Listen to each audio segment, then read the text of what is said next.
क्या भारत के वैश्विक योगदान को दुनिया ने उतना महत्व नहीं दिया जिसका भारत वास्तविक हकदार था? इतिहासकार डेल रिम्पल का मानना है कि भारत के प्राचीन व्यापारिक मार्ग, धार्मिक विचारों और सांस्कृतिक प्रभाव ने दुनिया को वैश्विक स्तर पर जोड़ा। इसलिए इतिहास के पुनर्मूल्यांकन में भारत के योगदान को केंद्र में लाने की आवश्यकता है। उन्होंने कहा कि प्राचीन ग्रीस के प्रभाव को उपनिवेशवादी शक्तियों द्वारा बढ़ावा दिया गया।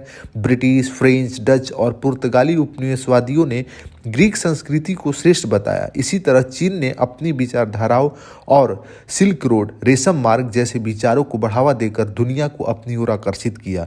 उन्होंने कहा कि चीन बड़ी कुशलता से खुद को वैश्विक केंद्र के रूप में स्थापित किया, जबकि भारत के योगदान को सीमित रूप से प्रस्तुत किया गया।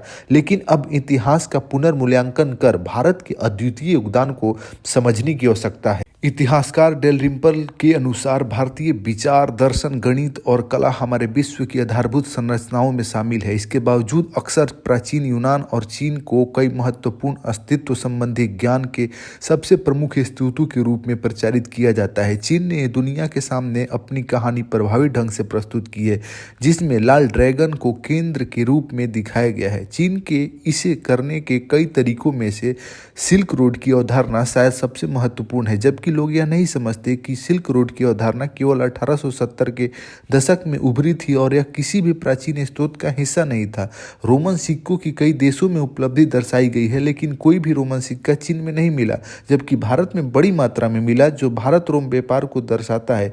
इतिहासकार प्लिनी कहते हैं, भारत दुनिया के सभी कीमती वस्तुओं का कुंड है। ये सबूत प्राचीन व्यापार और व्यापारिक विचारों के हैं, जिसे हमें भारत को इसके केंद्र में रखना होगा। भारत के 3 प्रमुख बौद्धिक एवं सांस्कृतिक निर्यात, पहला बौद्ध धर्म, दूसरा संस्कृत और हिंदू धर्म, तीसरा गणित ने दुनिया को आकार देने का काम किया। इतिहासकार डेल रिम्पल कहते हैं, भारतीय संख्याएं, जिन्हें पश्चिम में हम अरबी संख्याएं कहते हैं, शायद दुनिया के पास मौजूद एकमात्र सार्वभौमिक भाषा है। वो कहते हैं, बौद्ध धर्म में एक अजीब बात यह है कि यह अपने पहले 200-300 वर्षों में लगभग अदृश्य था, लेकिन अशोक के समय से बदलने लगा। अशोक के शिलालेख और संदेशवाहकों की मदद से पूरे देश और दुनिया के अन्य हिस्सों में पहुंच गया। श्रीलंका बौद्ध धर्म गतिविधि का केंद्र बना। हम समझ सकते हैं कि कैसे असाधारण रूप से भारतीय विचारों का प्रसार एशिया भर में हुआ। कंधार से लेकर बैक्ट्रिया, चीन से होकर जापान, कोरिया, वियतनाम, कंबोडिया आदि देशों तक फैला। अशोक की नीतियों और उनके शिलालेखों ने बौद्ध धर्म को एक स्थानीय विश्वास से एक वैश्विक धर्म में परिवर्तित कर दिया।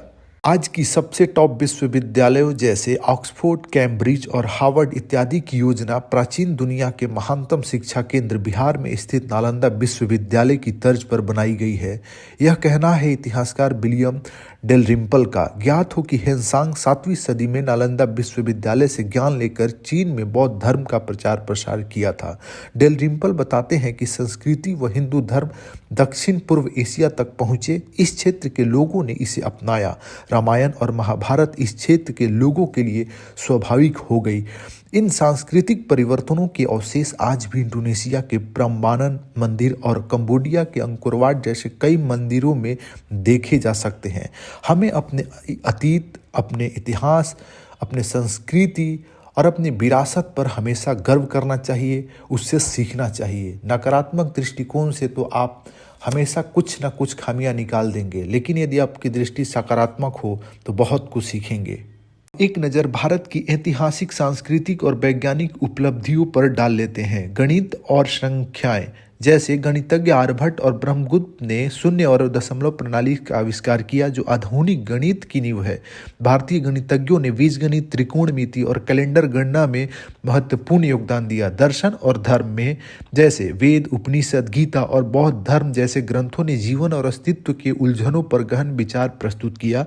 बुद्ध और महावीर के सिद्धांतों ने अहिंसा को एक वैश्विक विचारधारा बनाया। योग और ध्यान, जो भारतीय दर्शन के मूल में है, आज दुनिया भर में मानसिक और शारीरिक स्वास्थ्य का प्रतीक बन गए हैं। व्यापार और वैश्विक कनेक्शन में, जैसे भारत के तटीय क्षेत्रों और व्यापारिक बंदरगाहों ने इसे प्राचीन वैश्विक व्यापार का केंद्र बनाया। मुझिरिस बंदरगाह केरल, रोम और भारत के बीच मसाले, हाथीदांत और रत्नों के व्यापार का केंद्र था। भारत में खुदाई से बड़ी संख्या में रोम सिक्के मिले, जो दोनों देशों के बीच घनिष्ठ व्यापारिक संबंधों को दर्शाते हैं। भारतीय व्यापारी और धार्मिक दूतावास दुनिया के कई देशों में पहुंचे। भारत की वैज्ञानिक और बौद्धिक धरोहर जैसे आयुर्वेद और चिकित्सा में चरक संहिता और सुश्रुत संहिता ने चिकित्सा विज्ञान को नई दिशा दी। आयुर्वेद और योग ने आज आधुनिक चिकित्सा विज्ञान के साथ साथ अस्तित्व स्थापित किया है।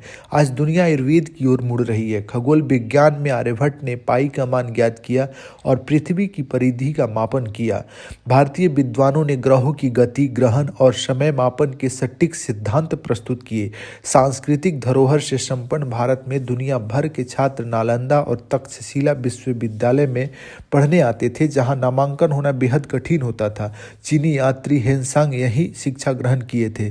प्राचीन भारतीय कला और वास्तुकला बहुत समृद्ध है। मंदिर स्थापत्य शैली जो अन्य देशों में भी फैला हुआ है, भारतीय संस्कृति के वैश्विक प्रभाव को दर्शाता है। भारत को अपनी सांस्कृतिक और वैज्ञानिक धरोहर पर गर्व करते हुए इसे विश्व स्तर पर प्रचारित करना चाहिए।